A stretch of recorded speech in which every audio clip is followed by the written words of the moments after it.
할렐루야, 반갑습니다 여러분. 우리 오늘 또 함께 귀한 시간 또 구약의 파노라마로 진행을 하게 될 터인데요. 창세기부터 쭉 다 이야기를 하면은 시간이 많이 걸리기 때문에 모션으로 우리 지난 시간에 했던 것들을 먼저 복습을 하는데, 성경을 우리가 구약의 파노라마를 하기 때문에 신약 성경도 대략 파악을 하고 있지만은 일단 구약에 대해서 오늘 특별히 좀 신경을 써야겠다라고 생각했던 것이 무엇인가 하면은 구약과 신약의 이 편성을 다시 한번 정리를 하도록 하겠습니다. 여러분, 자, 구약이 몇 권입니까?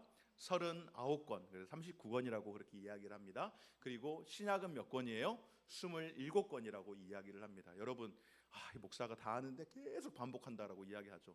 모릅니다. 잊어버렸습니다. 금방 잊어버립니다. 성경이 몇 권이냐고 그래서 66권이라고 딱 이야기를 하는데, 그러면 구약이 몇 권일까 딱 하는데 생각이 안 나. 그래서 제일 먼저 나오는 답이 뭘까요? 33권? 왜? 반반이니까. 뭐 이렇게 생각할 수 있어요. 저는 충분히 그렇게 생각할 수 있다라고 생각을 해요. 그래서 우리가 잊지 않도록 하기 위해서 구약 신약 합쳐서 66권이라는 것은 웬만하면 다 기억하더라고요. 그런데 구분이 어떻게 되는지를 몰라요. 그래서 우리가 3 곱하기 9 하면 27이잖아요. 그래서 3, 9, 27. 그러니까 이거는 비유법을 통하여서 외우려고 하는 겁니다. 최소한 66권. 여러분, 잘 기억하셔야 합니다.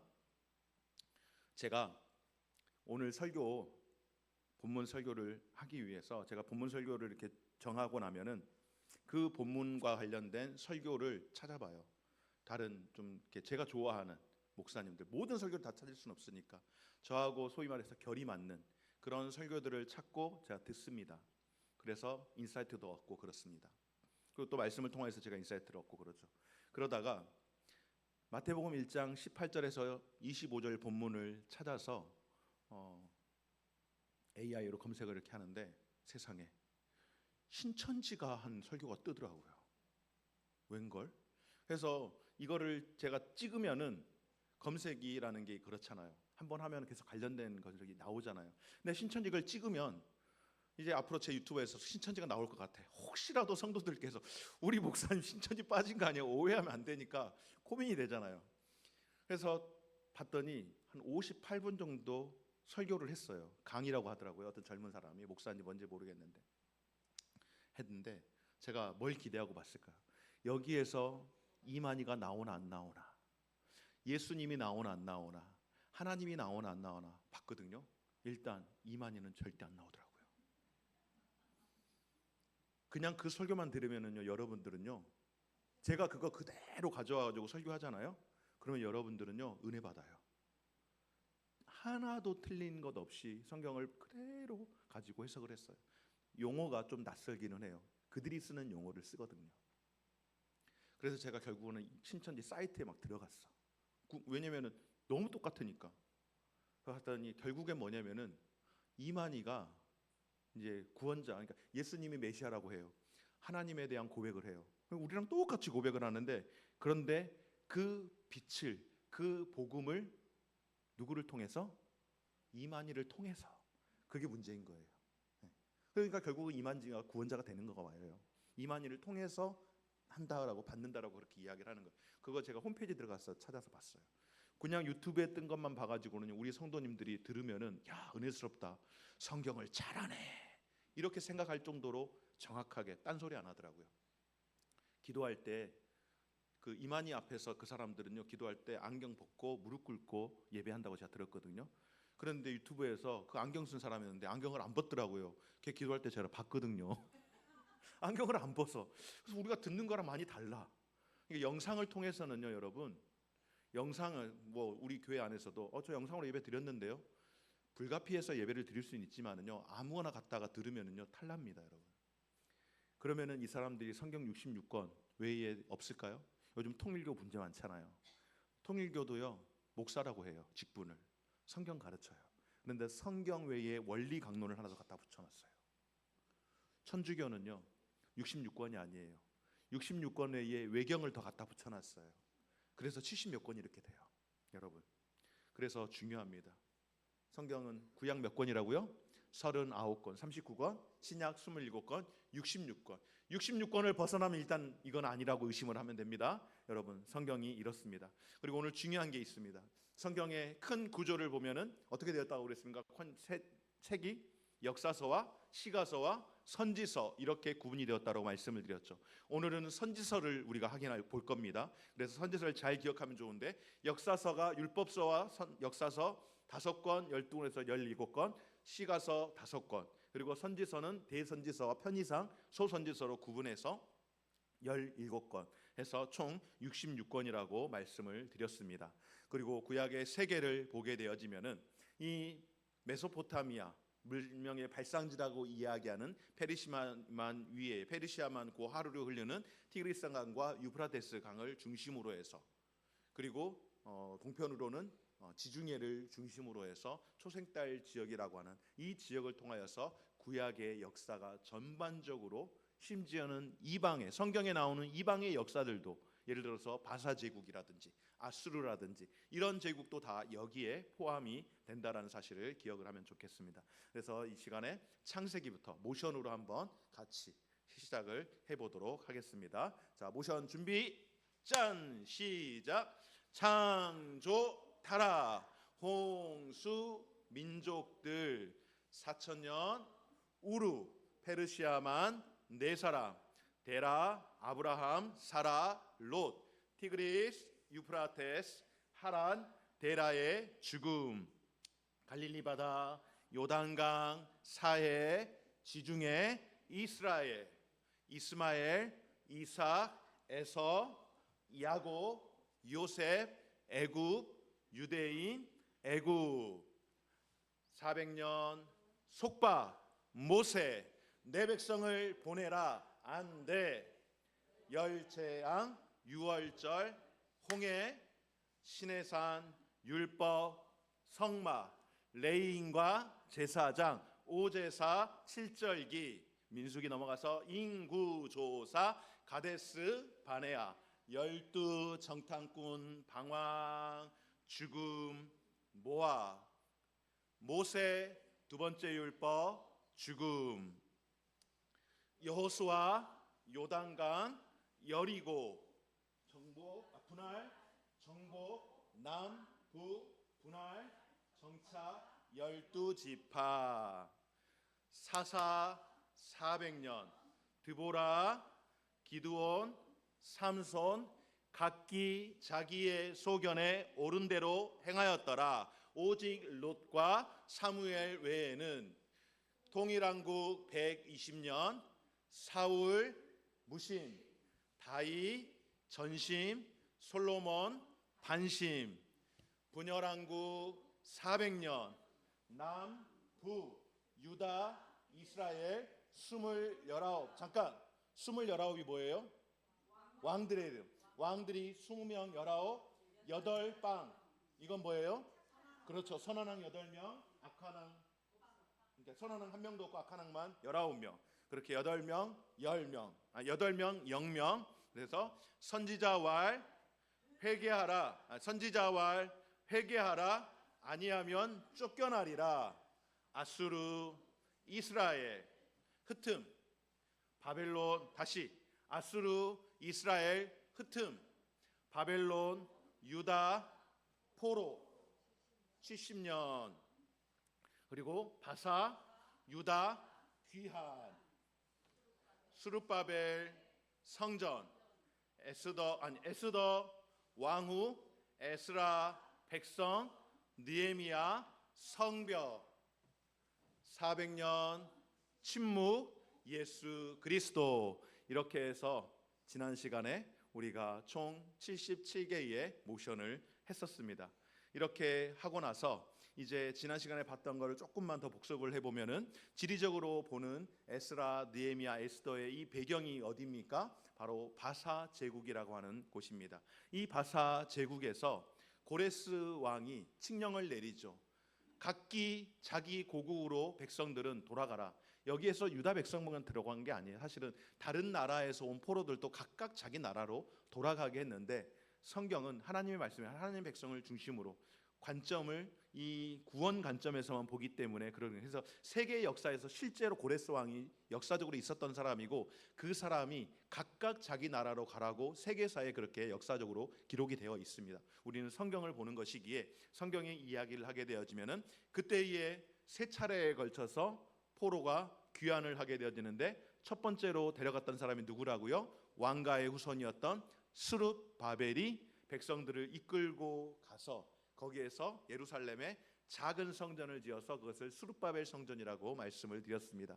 그리고 두 번째로는 에스라가 백성들을 이끌고 다시 귀환을 하고 세 번째로는 느헤미야가 백성들을 이끌고 귀환해서 가서 성은 있지만은 성벽 보호할 수 있는 이곳이 없어서 성벽을 52일 만에 그렇게 정리를 하고 세웠다라고 하는 것, 그것이 바로 에스라와 느헤미야와 에스더에 대한 이야기. 에스더는 왕으로 바사에서 발탁이 되었지만은 돌아가지 않고 오히려 느헤미야라든지 이런 사람들이 돌아갈 수 있도록 그 수고를 했던 사람이 사실상 에스더의 역할이었다라고 말씀을 드렸습니다.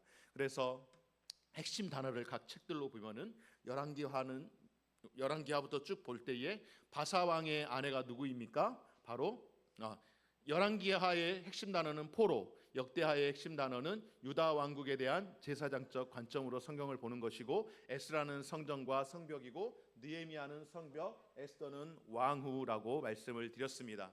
그리고 바사 왕의 아내가 어디에 나옵니까? 바로 에스더서에 나오는 거고 스룹바벨과 에스라의 인도하에 귀환된 것이 바로 에스라 성경에 기록이 되어 있고 예루살렘 성벽을 다시 세웠던 것은 느헤미야에 기록이 되어 있고 바벨론이 유다를 정복한 것은 열왕기 하에 기록이 되어 있고 유다 왕국에 대한 제사장적인 관점으로 성경을 기록한 것이 바로 역대기 성경이라고 말씀을 드렸습니다.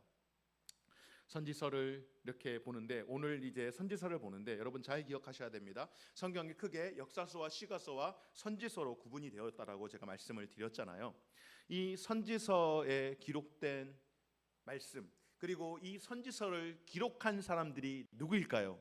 바로 선지자들입니다. 선지자들인데요. 여기에 선지서가 17권이 있어요.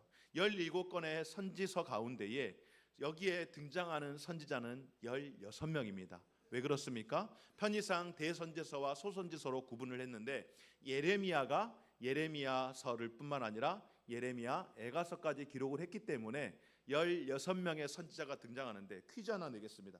선지자는 성경 전체에 16명이다. OX. O 손 들으세요. O. 선지자는 성경에 기록되어 있는 선지자는 총 16명이다. O. X. 손을 내리시기 바랍니다. 손을 안 드신 분들 순간 헷갈리실 거예요. 그러니까 성경에 기록된 선지자는 전체가 16명이다. OX. X예요, X. 예, 지금 전쌤 헷갈리실 거예요. 왜 그러느냐면은 여기서 우리가 지금 선지서를 보고 있으니까 그러는 거예요. 선지자는 참 많았어요. 누가 여러분 기억나십니까? 하늘에서 불을 내리게 했던 엘리야도 선지자고요. 엘리사도 선지자예요. 그리고 다윗을 책망했던 나단도 선지자고요. 그리고 다윗이 선지자에게 고백합니다. 나는 이렇게 좋은 궁궐에서 사는데 하나님의 성전이 이렇게 험악하게 있으니 너무 안타깝습니다. 성전을 짓고 싶습니다 하면서 이야기했던 선지자, 왕의 생각대로 하시옵소서 그렇게 격려했던 선지자, 갓 선지자. 심지어 성경에 보니까는요, 예언한 사람들을 선지자라고 부를 때에 그러면 사울이 잠깐 성령이 충만해서 왕 되기 전에 충만해서 예언을 할 때에 들려지는 우스갯소리가 뭡니까? 그러면 사울도 선지자의 분에 들어가는가? 그렇게 이야기할 만큼 선지자는 굉장히 많았어요. 그런데 여기에서 소개하는 선지자는 선지자를 소개하는 것이 아니라 선지서 책을 소개하는 겁니다. 지금 구약의 파노라마는. 그런데 이 책에 등장하는 선지자가 16명 정도가 된다라고 제가 말씀을 드린 겁니다. 그래서 이 선지서를 여러분이 잘 기억을 해야 된다라고 말씀을 드렸던 겁니다. 그러면은 이 선지자들이 활동했던 당시의 시대의 그 배경 가운데의 나라들은 어떤지 한번 지도를 통해서 살펴봤으면 좋겠는데요. 여러분의 책 60페이지에 보면은 이 그림이 나와 있는데 화면을 보는 게 훨씬 더 나을 겁니다. 자, 이 지도는 여러분 잘 알고 계시잖아요. 나라가 써져 있지 않아도 대략 저기 성경 구약의 전반적인 배경이 되는 나라들이구나 한번 보겠습니다. 선지자들이 어디에서 주로 활동을 했는가? 첫 번째, 이스라엘에서 활동을 했죠. 여기에서 말하는 이스라엘은 분열된 왕국의 북이스라엘을 지칭을 하는 겁니다. 이스라엘, 북이스라엘을 향하여서 외쳤던 선지자들이 있고요. 두 번째로는 유다에서 외쳤던 선지자가 있습니다. 유다의 박스가 좀 긴 걸 봤을 때 여러분 어떤 느낌이 오십니까? 유다에서 활동했던 선지자가 가장 많았을 거라고 예상을 해볼 수가 있겠죠. 이렇게 이스라엘과 유다 두 합쳐서 다 그냥 크게 이스라엘이라고 쳤을 때에 이 이스라엘 외에도 활동했던 선지자들이 있는데요. 또 어디에 있었을까요? 바로 아수르라고 하는 지역에서 활동했던 선지자가 있고요. 그리고 바벨론에서 활동했던 선지자들도 역시 있습니다. 그런데 바벨론과 아수르뿐만 아니라 또 활동했던 선지자들이 있는데 어디인가 하면은 바로 예루살렘. 아니 이스라엘은 뭐고 유다는 뭐고 예루살렘은 뭐야? 예루살렘은 포로 이후에 귀환해 가지고 활동했던 선지자를 시대적으로 이렇게 이야기를 합니다. 그리고 마지막으로 또 한 곳에서 활동했던 그 나라를 향하여서 사용되었던 선지자가 있습니다. 누구인가? 바로 에돔이라고 하는 지역입니다. 에돔은 여러분 우리가 잘 아는 것처럼 어떤 나라인가? 조금 이따가 말씀을 드리도록 하겠습니다. 자, 이렇게 지리적으로 보게 되어지는데 선지자의 조감도를 보면 크게 세 개로 여러분 구분하면 됩니다. 포로 전에 활동했던 선지자, 그리고 포로 시대에 활동했던 선지자와 포로 이후에 귀환 이후에 활동했던 선지자를 구분할 수 있는데 여러분 북이스라엘이 하나님 말씀 잘 들었습니까? 안 들었습니까? 말 안 들었잖아요. 엄청 말 안 들었잖아요. 여러분들 가정에서 밥 다 차려놓고 남편이나 애들한테 밥 먹으세요, 식사하세요 하면은 들어요, 안 들어요? 안 들어. 한 번 부르면 오질 않아. 그래서 식사하세요. 조금 톤이 높아져. 안 와. 막 짜증 살짝 날라 그래. 와, 화가 막 날 듯 말 듯. 식사하세요. 야, 왜 밥 안 먹어? 김미연, 정옥산, 정서영 이렇게 안 합니다. 이렇게 안 하는데 화가 나는 거예요. 이스라엘이 말을 하도 안 들으니까는 화가 났어요. 이렇게 화가 났어. 여러분 이거는 좀 비유적으로 선지자를 잘 기억하도록 알려드리려고 하는 거예요. 이스라엘에 대해서 화가 난 선지자가 있어요. 어떤 선지자일까? 바로 호가 들어가는 선지자와 아가 들어가는 선지자 누가 있을까요? 이스라엘을 향하여서 호세아, 아모스, 바로 북이스라엘을 향하여서 북이스라엘에서 활동했던 선지자가 호세아와 아모스입니다. 바로 아수르를 향하여서 활동했던 선지자. 우리 너무나도 잘 알고 있는 나자 들어가는 사람 누가 있어요? 요나와 나움이 있습니다. 바로 요나가 하나님께서 요나를 부르시잖아요. 뭐라고 부르십니까? 니느웨에 가라고. 니느웨가 어느 나라의 수도인가? 바로 아수르의 수도가 니느웨예요. 니느웨 가라고 그러는데 요나가 그냥 팍 삐져가지고 저렇게 나쁜 놈들한테 하나님 말씀 전하라고요? 말도 안 돼요. 그렇게. 나움은 요나 선지자 활동 이후 150년 뒤에 아수르의 복음을 전했던 하나님의 심판을 선포했던 선지자입니다. 자, 바카스가 갑자기 나왔어요. 바카스 왜 나왔을까요? 여러분들 이 선지자를 좀 잘 기억하도록 하기 위해서 바카스를 이렇게 준비를 했는데 이거 뭐냐면은 유다 하나님께서 수고하는 선지자들을 격려하시기 위해서 바카스 들고 어떻게 하셨을까요? 신방하신 거예요. 하나님께서 바카스 들고 딱 신방을 하니까는 선지자들이 그 바카스를 보자. 예, 바카스예요? 하고 딱 이렇게 대답을 한 거예요. 그래서 유다에서 활동했던 선지자는 예, 바카스예요라고 그렇게 기억하면 되는데 얘 누구일까요? 예레미야 선지자. 박은 호박국 아니고 호박국인 거 여러분 잘 기억해야 합니다. 자, 하박국. 가는 미가 선지자. 그리고 스바냐 선지자. 이는 이사야 선지자. 얘는 예레미야 애가를 쓴 예레미야 선지자를 이야기하는 겁니다. 그리고 요는 요나가 아니고 요엘 선지자입니다. 이것이 바로 포로 전에 활동했던 선지자들이에요. 그리고 에돔은 잘 아는 것처럼 에서의 후예입니다. 그래서 이스라엘 백성들이 출애굽을 할 때에 도와줬을까요? 안 도와줬을까요? 안 도와줬어요. 참 나쁜 사람들이에요. 형제를 돌보지 않았던 사람들이에요.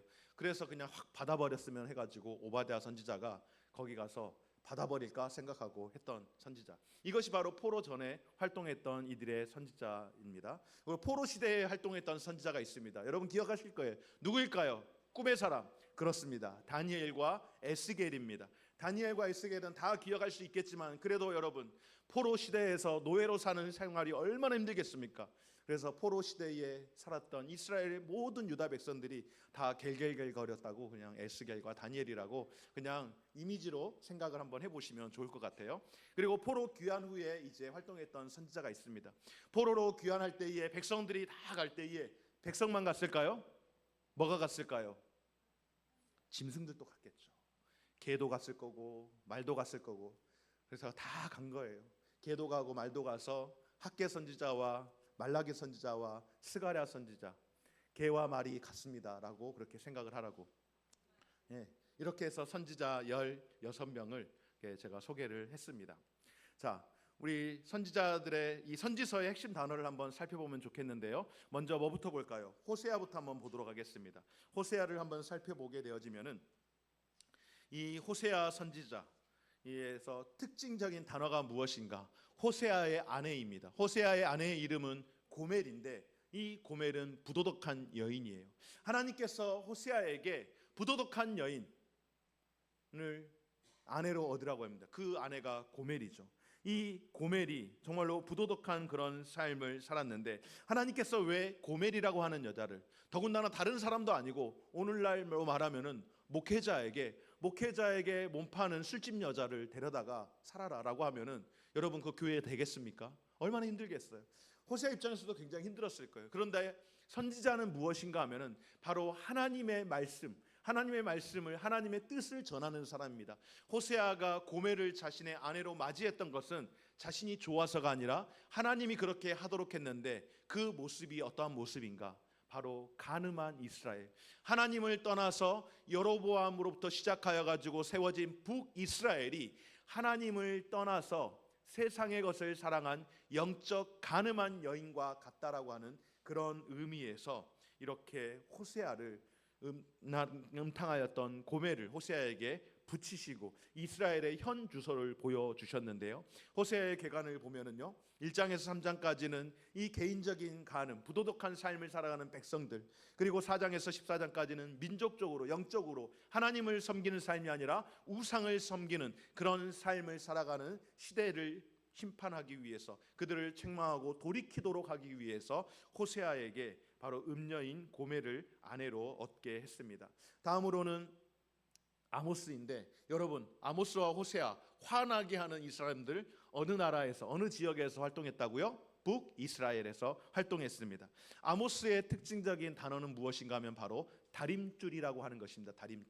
다림줄은 여러분 무엇을 하는 것인가? 건물을 할 때에 이것이 오차가 있나 없나, 삐뚤어졌나 삐뚤어지지 않았나, 이것을 체크하는 겁니다. 그 말은 무엇인가 하면은 이 다림줄을 통하여서 우리의 신앙을 체크하는 겁니다. 우리의 신앙이 기울었나 기울지 않았나. 우리 노예 안에 프립세트라고 하는 성경 연구단체 하는 교회가 있거든요. 프립세트는 목회자들에게 굉장히 초교파적으로 유명한 곳입니다. 기납법적으로 성경을 가르치는 곳인데 우리 노예에 속해 있는 교회거든요. 그런데 그 프립세트 하는 교회가 광교의 안디옥 교회, 죽전의 안디옥 교회라고 있는데 그 안디옥 교회 로고가 무엇인가 하면 이 다림줄의 추예요. 추. 그 목사님께서 성경 해석학으로 학위를 받으신 목사님이셔가지고 이 성경 공부를 하면서 하나님 말씀에서 절대 치우치지 않겠다라고 하는 그 마음으로 교회를 개척할 때에 그 추 모양을 교회 로고로 그렇게 만들었는데, 그 말은 무엇인가 하면은 바로 이스라엘 백성들의 신앙을 측정해 보니 북이스라엘의 신앙 점수가 몇 점이 나왔을까요? 빵점이 나온 겁니다. 빵점이.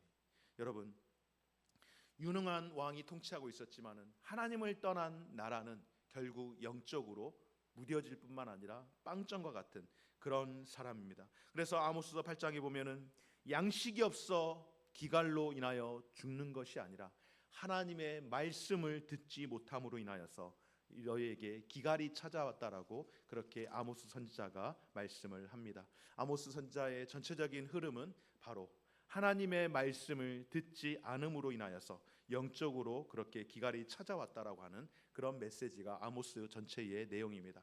다음으로 요나는 어디에서 활동했던 선지자라고요? 아수르 니느웨 성에. 요나의 큰 주제는 큰 물고기입니다. 큰 물고기. 여러분 고래 아닙니다. 고래 아니고 큰 물고기인데 우리 너무나도 잘 아는 것처럼 하나님께서 요나를 부르시잖아요. 그리고 니느웨로 가서 복음을 전하라고 하잖아요. 그런데 니느웨에 가서 복음을 전하려고 생각하니까 너무너무 싫은 거예요.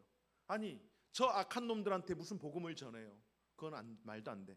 그리고 요나는 알았습니다. 그들에게 복음을 전하면 그들이 회개할지 안 할지 반드시 회개할 거라고 생각을 했어요. 아니나 다를까 요나가 다시스로 가는 배를 탔다가 3일 동안 큰 물고기에 갇혀 있다가 회개하고 돌이켜서 나와보니 니느웨예요. 그래서 그곳에서 하나님의 말씀을 전합니다. 회개하라 회개하라 듣지 아니하면 내 처지리라. 그렇게 하는데 그 말을 듣고 니느웨의 왕과 모든 백성들 심지어는 짐승들까지 3일 동안 금식을 하면서 베옷을 입고 기도하며 회복을 하는 것을 보면서 요나가 열이 그냥 확 받았습니다. 내 이럴 줄 알았어. 저놈들 진짜 심판 받아야 되는데 내 저럴 줄 알았어. 하나님 이게 뭐예요? 그렇게. 그때에 하나님께서 박넝쿨에 있는 요나가 초막을 하나 지어놓고 이제 구경하고 있었죠. 언제 저 성 망하나 그렇게 구경하고 있을 때에 박넝쿨을 하나님께서 보여주시고 그리고 그곳에서 시원하게 쉬게하다가 죽었을 때에 요나가 그것으로 인해서 머리가 벗겨질 것 같다고 불평하잖아요. 그때에 요나에게 무엇이라고 하랍니까? 네가 심지 아니하는 그 박넝쿨이 죽은 거 가지고도 이렇게 불평하는데 하물며 한두 명도 아니고 12만 명이 넘는 저 많은 사람들이 지옥에 가기를 원하느냐? 나는 그렇지 않다. 하나님은 단순히 니느웨 백성을 사랑하는 것이 아니라 이스라엘 백성들 선택되었다라고 하는 선민뿐만 아니라 이방인들 모두를 하나님은 구원하기를 원하신다라고 하는 것. 그 말은 오늘 저와 여러분들에게도 이 구원의 길이 열렸다라는 것을 말씀하는 것인 줄 믿습니다. 그리고 요나 이후에 또 나훔 선지자가 있잖아요. 나훔 선지자는 요나 이후에 150년 뒤에 아수르에서 활동했던 선지자입니다.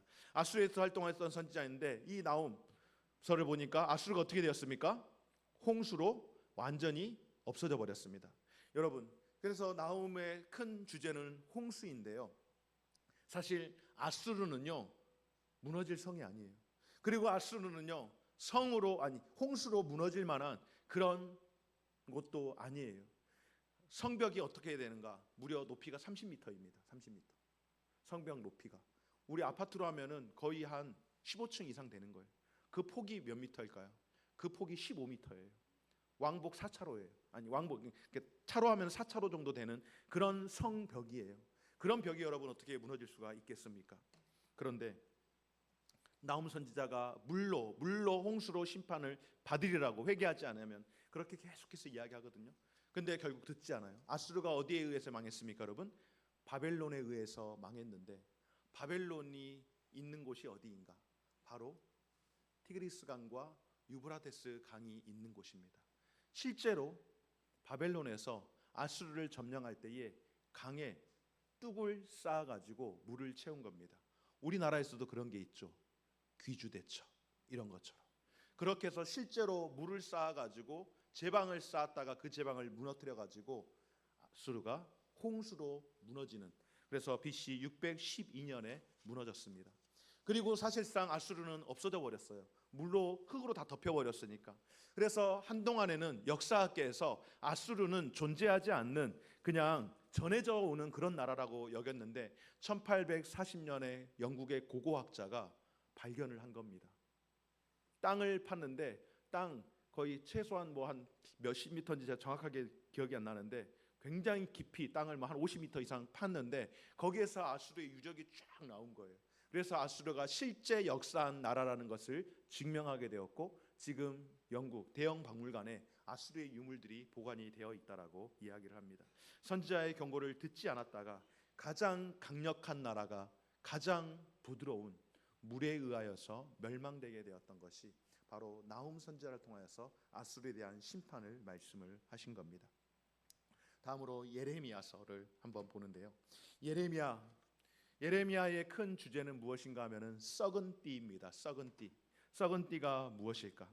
예레미야는 민족을 위해서 날마다 눈물을 흘렸던 사람이고요. 그리고 하나님께 받았던 사명 가운데 하나가 무엇인가 하면은 너희가 지금은 힘들겠지만은 바벨론에 항복해야 된다라고 그렇게 외칩니다.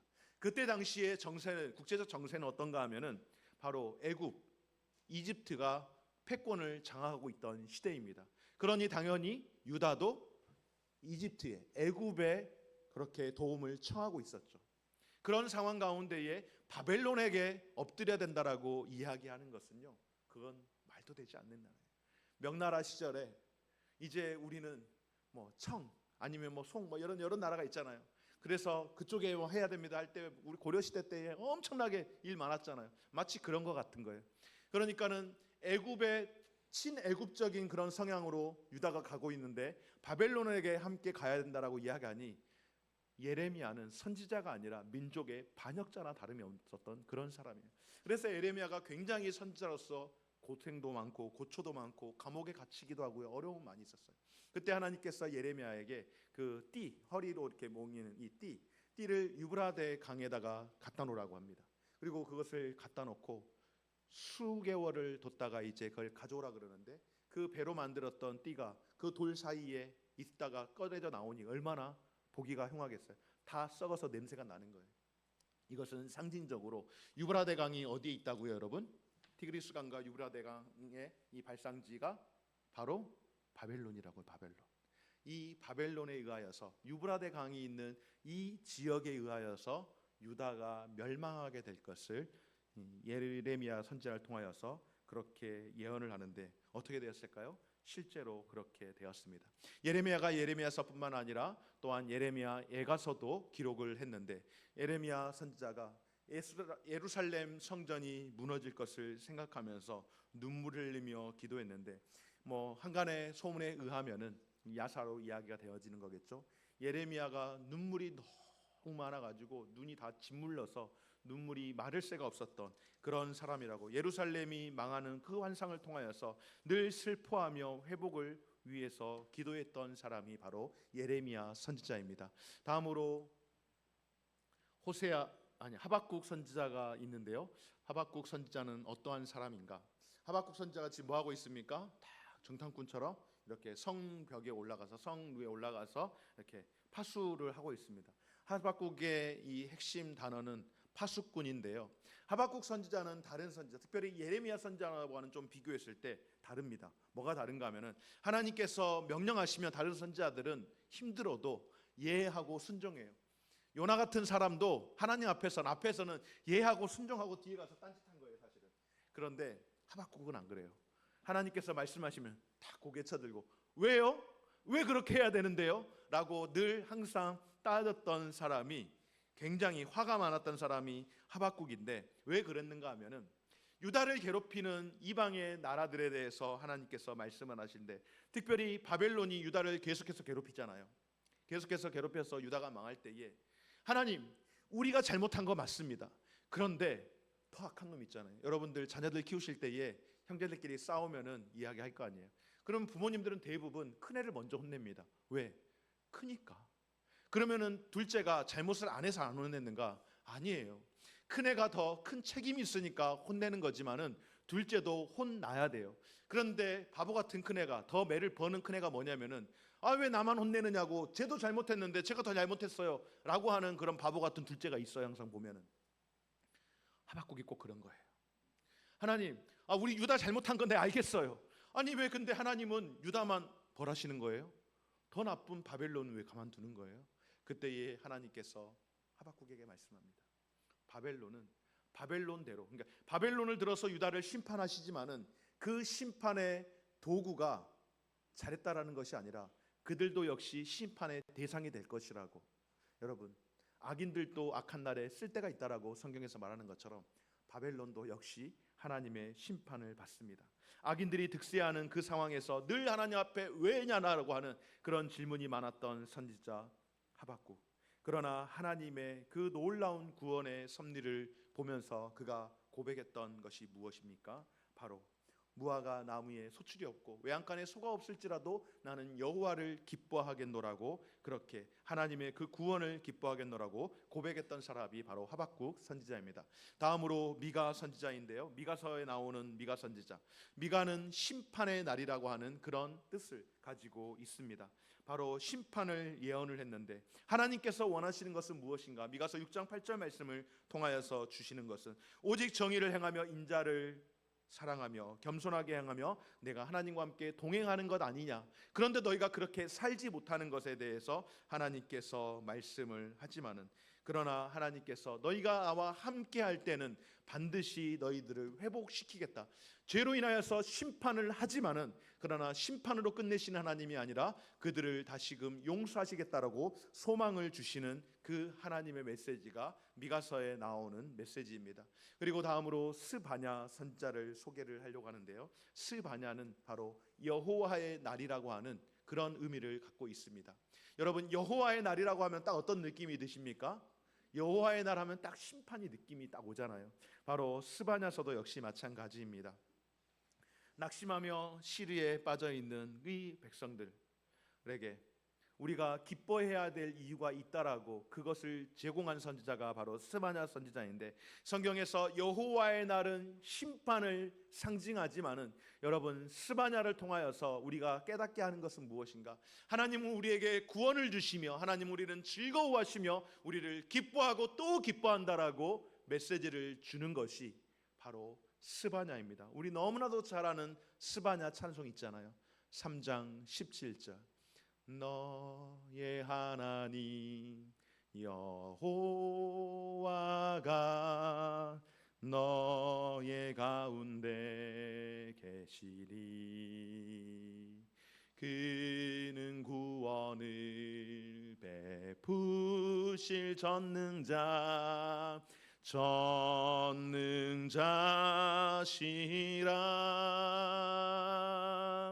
그가 너로 인하여 기쁨을 이기지 못하시며 너를 잠잠히 사랑하시며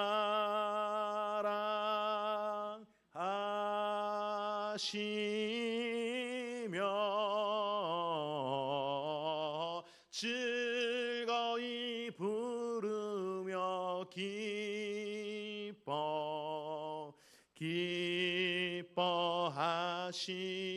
기뻐하시리라.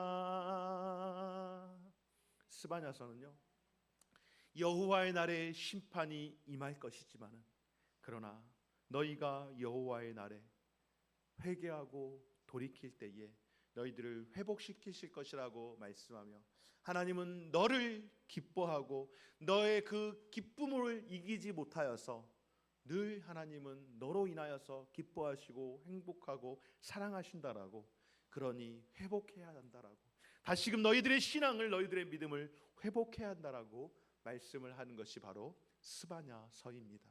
오늘 저와 여러분들에게도 동일합니다. 때로는 바벨론과 같은 그런 상황이 우리에게 찾아올 수도 있지만은요, 그러나 하나님 왜 저 악한 바벨론은 내버려 두고 나만 때리세요 라고 그렇게 불평하고 원망함이 아니라, 그럴 때에 하나님 깨닫게 하신 것 감사합니다. 돌이키고 또 돌이킬 때에 하나님께서 돌이키는 자를 기뻐하시고 사랑하시고 기쁨을 이기지 못하여서 어찌할 줄을 몰라여서 회복을 시키겠다라고 하시는 그 약속의 말씀이 바로 스바냐서라고 하는 사실입니다. 너희는 심판을 당할 것이지만은 그러나 반드시 회복할 것이다 라고 그렇게 말씀을 합니다. 여러분, 우리가 기뻐해야 할 이유가 무엇일까요? 바로 우리가 기뻐해야 할 이유, 낙심하지 말고 기뻐해야 할 이유는요, 하나님의 구원하심 때문인 줄 믿습니다. 그리고 하나님께서 함께 해주시기 때문에 하나님의 함께 하심으로 인하여서 우리가 기뻐하는 겁니다. 제가 지난 수요일 날에도 한번 설교 시간에 잠깐 언급을 했는데, 존 파이퍼라고 하는 미국의 굉장히 복음주의 계열의 목사님이 있습니다. 설교가 정말로 탁월하고 은혜스러운데, 제가 존 파이퍼 목사님의 설교를 지난주에 이렇게 잠깐 이렇게 들으면서 이 목사님께서 시편 51편 다윗이 회개로 썼던, 눈물로 기록했던 그 시편 51편을 이야기하면서 뭐라고 이야기하는가? 다윗이 여러분 시편 51편을 기록한 가장 큰 이유가 무엇입니까? 하나님 앞에서 밧세바를 범한 이유로, 성적 범죄로 인하여서 회개하고 눈물로 기록했던 책입니다. 그런데 시편 51편에 보면은요, 하나님, 제가 이 성범죄를 지어서 잘못했습니다. 하나님께서 그를 책망할 때 너의 그 성적인 이 죄가 문제다라고 그렇게 말씀을 하지 않는 거예요. 다윗이 회개를 하고 하나님께서 그 죄를 책망하는 게 아니에요. 왜? 성이라고 하는 것은 여기 우리 자녀들 미성년자도 있지만은 하나님께서 그 주시는 부부에게 정상적인 그냥 아무에게가 아니에요. 허락된, 공인된 부부에게 허락하신 가장 아름답고 가장 행복함을 주는 선물이 성이기 때문에, 그래서 하나님은 성 자체를 책망하시거나 그것을 무엇인가 문제가 있다라고 말씀하지 않는다라는 거예요. 그러니까 다윗의 어떤 성적인 욕구 이것 자체가 죄라고 이야기를 하지 않는다는 거예요. 그러면 왜 다윗을 책망하고 심판하셨는가? 하나님이 주신 귀한 선물임에 맞지만은 다윗이 그것을 잘못 사용한 것, 그것이 죄가 되는 거 우리가 다 아는 거예요. 그러면 왜 그가 잘못 사용했을까? 이게 중요한 거예요. 그가 잘못 사용한 것, 단순히 육신의 어떤 욕구를 이기지 못하여서 아니라는 거예요. 다윗의 범죄는 하나님의 기쁨을, 하나님을 향한 기쁨을 잃어버렸기 때문에, 하나님에 대한 그 기쁨을 빼앗겨 버리고 잃어버리니까 어때요 여러분? 내가 갖고 있던 여기에서 펜을 항상, 예를 들어서 양복 안주머니에는 항상 펜이 있어야 됩니다. 이게 기본이에요. 장착이 된 거예요. 그럼 항상 있어야 돼요. 그런데 어느 날 보니까 없어졌어요. 없어졌으면 어떻게 해요? 찾아야죠. 채워야죠. 채워 넣어야 되죠. 그런데 볼펜을 다시 찾아 넣으면 되는데 뭐라도 있어야 돼. 볼펜은 좀 비유가 안 될 것 같아. 행거치프가 이렇게 예를 들어서 있어야 돼. 이게 원래 있는 거야. 근데 이게 없어져 버렸어. 그러면 찾아 넣어야 될 거 아니에요. 여기다가 찾아 넣어야 되는데 이게 없어. 그러니까는 없으니까는 에라 모르겠다. 그냥 이거라도 꼽자 하고 꼽았는데 잘못 꼽은 거예요. 무슨 말씀인지 아세요? 하나님께서 다윗에게 책망했던 것은 하나님을 향한 그 기쁨, 그걸 잃어버리니까는 다윗이 엉뚱한 것에서 성적인 것을 찾아서 그 기쁨을, 그 빈 마음을 채우려고 했다라고 하는 것, 그게 죄가 된다라고 하는 거예요.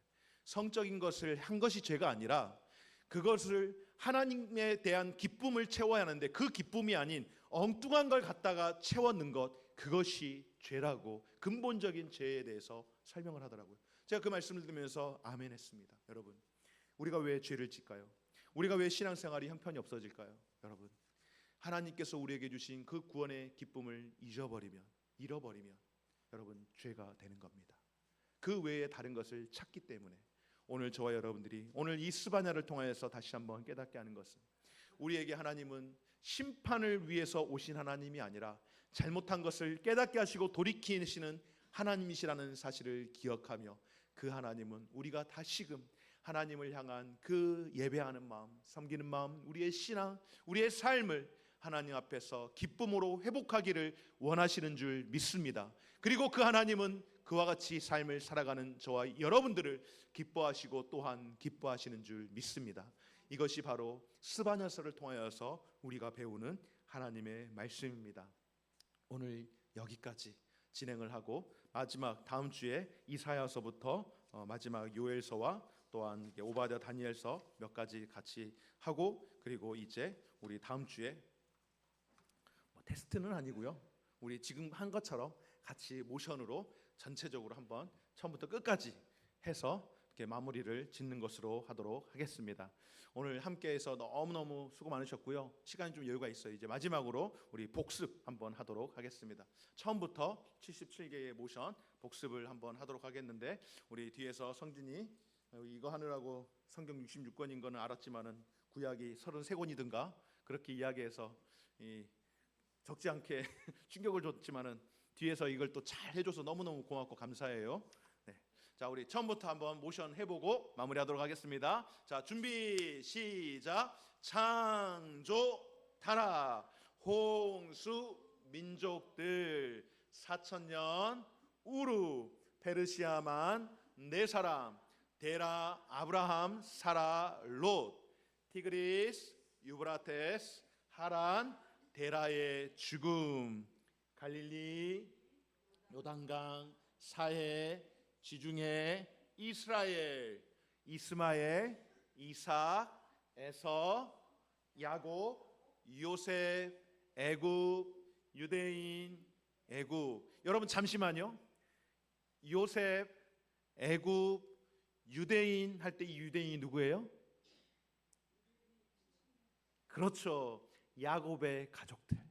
야곱의 가족들 70여 명의 가족들이 유대인 애굽. 그리고 나서 창세기가 이제 끝났습니다.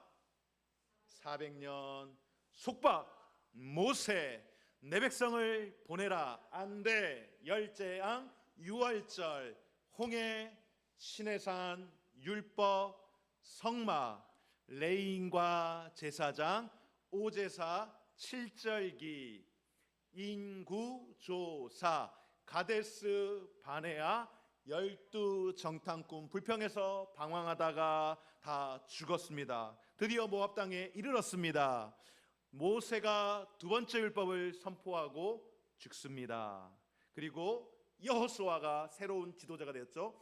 요단강 건너서 여리고 정복하고 그리고 분할 정복 남북 분할 정차 12지파 사사 400년 드보라 기드온 삼손 각기 자기의 소견에 옳은 대로 행하였더라. 오직 룻과 사무엘 외에는 통일왕국 120년 사울 무심 다윗 전심 솔로몬 반심 그로 인하여서 나라가 분열왕국 120년 분열왕국 400년 남북 유다 이스라엘 28 선지자왈 회개하라 아니하면 쫓겨나리라. 아수르 이스라엘 흩음 바벨론 유다 포로 70년 그리고 바사 유다 귀한 스룹바벨 성전 에스더 왕후 에스라 백성 느헤미야 성벽. 잠깐 여기서 제가 스룹바벨하고 에스라하고 느헤미야를 박스로 만들어 놨는데 여러분 이 그림 보시면 생각나는 거 뭐예요? 그러니까 박스 그러니까 이 사람 이름들 스룹바벨 에스라 느헤미야 이 세 사람의 이름 보면 생각나는 게 뭐가 있어요? 그렇죠. 세 번에 걸친 포로 귀환. 첫 번째로 스룹바벨을 통하여서 1차 귀환하고 두 번째로 에스라를 통하여서 귀환하고 세 번째로 느헤미야를 통하여서 귀환한 거. 여러분 그거 기억하시라고 제가 박스로 표시를 해놨습니다. 자, 스룹바벨 성전, 에스더 왕후, 에스라 백성, 느헤미야 성벽, 그리고 400년간 이어지다가 침묵. 예수 그리스도가 그 뒤에 오시는 겁니다. 아멘. 여기까지가 구약의 파노라마 77개의 모션인데 제가 보니까 와 다들 잘하세요. 다들 잘하세요. 예. 혼자 세워서 하면은 저도 힘들어요. 근데 다 같이 하면은 다 할 수 있어요. 오늘 여기까지 함께해서 너무너무 감사하고요. 제가 기도하고 마무리하도록 하겠습니다. 고마우신 하나님 감사드립니다. 오늘 귀한 시간을 통하여서 사랑하는 성도들과 또한 선지서에 있는 말씀 선지자들의 그 외침과 선포 결국은 내가 너희와 함께하겠다. 나는 너희들을 기뻐하고 또한 기뻐한다라고 말씀하신 주님 우리를 지으시고 보시기에 심히 좋았다라고 했던 그 모습처럼 우리가 다시금 하나님 앞에서 신실한 하나님의 사람들로 하나님의 형상을 회복할 수 있도록 도와주시되 때로는 조금 찌그러지기도 하고 조금 때로는 망가지기도 했지만은 그러나 하나님의 은혜로 다시금 회복되어 우리 안에 기쁨을 회복할 수 있게 하여 주옵소서. 하나님이 우리를 향하여 기뻐하신 것처럼 우리 또한 하나님을 기뻐하고 또한 기뻐함으로 살아갈 수 있는 우리 모든 성도들 되게 하여 주옵소서. 감사드리며 예수님 거룩하신 이름으로 기도드립니다. 아멘.